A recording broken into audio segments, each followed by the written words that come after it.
So this is from a company called iStock. It's a mobile enclosure. And the idea behind it is you can put your M.2 in there, which is already in there by the way. Connect it to your PC or through your PCIe connection, but it must be at least 4.0 times 4 minimum, at least. Otherwise it won't perform or it won't run.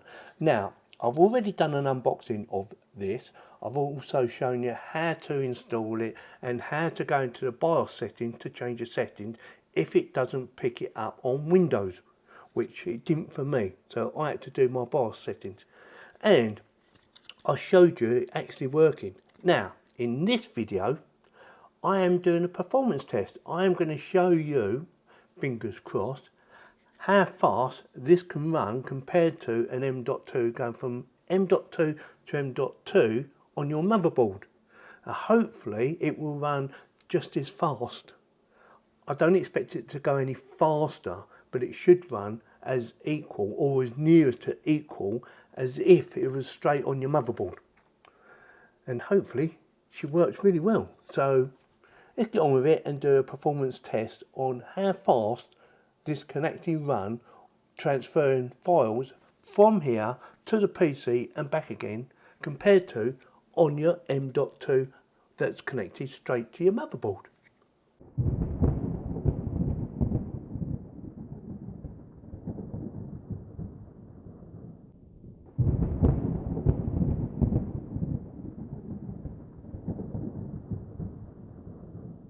Right, the results are in, and I was very surprised how close everything is, considering this is going through a PCIe. I was thinking it might be a little bit of a drop off, maybe. I wasn't expecting it to be faster, but it did surprise me how good something like this is, and the performance you can get out of it. Very impressed.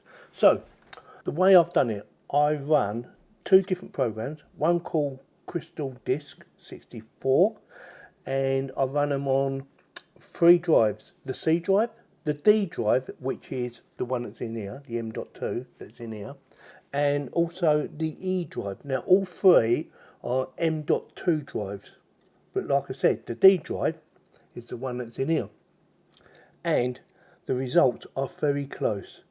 So I tested it on Crystal Disk 64. I also tested it on another program called M.2, I think that's how you pronounce it, M.2. And again, I was very impressed with the results of all 3 actually, and how close all 3 are.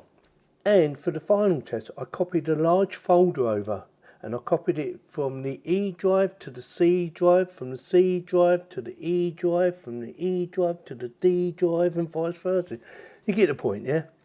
Again, all 3 come up roughly the same speed, so there is no disadvantage of running something like this in something like this, an enclosure. You will get just as good a performance from this as if you put it straight onto the actual motherboard itself. I am very impressed.